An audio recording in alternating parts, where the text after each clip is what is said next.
एक होती इडली, ती होती चिडली. धावत धावत आली, सांबारात बुडाली. सांबार होते गरम गरम, इडली झाली नरम नरम. चमचा आला खुशीत, जाऊन बसला बशीत. चमच्याने पाहिले इकडे तिकडे, इडलीचे केले तुकडे तुकडे. इडली होती फारच मस्त, आम्ही सर्वांनी केली फस्त.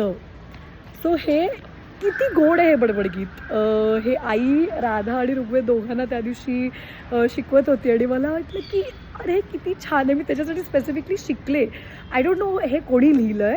आईने आय थिंक कुठल्या तरी हिंदी इन्फ्लुएन्सर का ॲक्टर त्याच्या प्रोफाईलवरती हे बडबडगीत बघितलं होतं आणि तेव्हा शी वॉज लाईक की ते कुठेतरी परत मिस होऊ नये म्हणून तिने ते स्पेसिफिकली लिहिलं होतं त्याच्यासाठी. तर ते कोणी हू वॉज दॅट इन्फ्लुएन्सर किंवा ॲक्टर ते आईला नेमकं माहिती नाही. सो तुम्हाला माहिती असेल तर मला नक्की सांगा.